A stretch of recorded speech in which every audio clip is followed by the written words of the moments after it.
মার্কিন সঙ্গীতশিল্পী lady Gaga তার ক্যারিয়ারের সবচেয়ে বড় কনসার্ট করে ইতিহাস গড়লেন। ব্রাজিলের রিও ডি জেনেরিওবাসী দেখল গাগা ঝড়। এই কনসার্টটিকে ঘিরে সকাল থেকে কোপাকাবানা সৈকতে ভিড় জমাতে থাকেন তার অনুরাগী ও ভক্তরা। ম্যাডোনার পর সবচেয়ে বেশি সংখ্যক দর্শকের উপস্থিতিতে কনসার্ট করলেন লেডি গাগা। সর্বশেষ 2012 সালে ব্রাজিলে কনসার্ট করেছিলেন লেডি গাগা।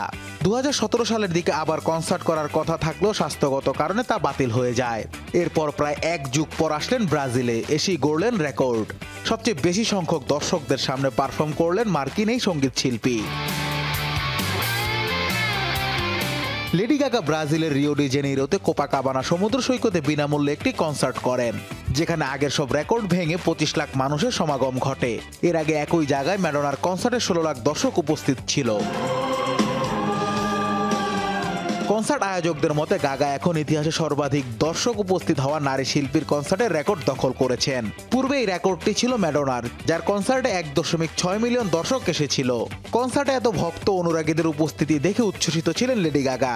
তাই সঙ্গীত পরিবেশনকালে দর্শকদের উদ্দেশ্যে বলেন, আজ রাতে তোমাদের চিৎকার গোটা বিশ্বের মানুষ শুনবে।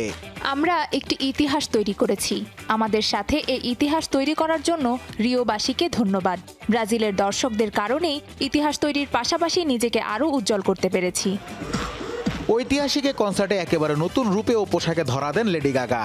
ব্রাজিলের পতাকার রঙের সাথে মিল রেখে পোশাক পরিধান করে কনসার্টে আসা দর্শকদের নজর কাড়েন মার্কিনের সঙ্গীত শিল্পী।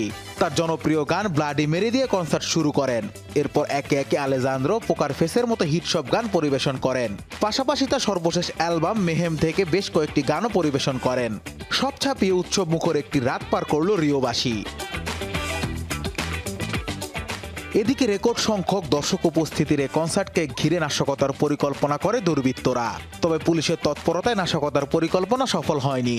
দেশটির স্থানীয় আইন প্রয়োগকারী সংস্থা জানায়, এলজিবিটিকিউ সম্প্রদায়ের বিরুদ্ধে ঘৃণামূলক বক্তব্য উস্কে দেওয়ার জন্য একটি গোষ্ঠী ইম্প্রোভাইজড বিস্ফোরক ও মোলোটভ ককটেল হামলার পরিকল্পনা করেছিল। ইতিমধ্যেই পুলিশ দুজনকে আটক করেছে। Anas Imran, showbiz tonight.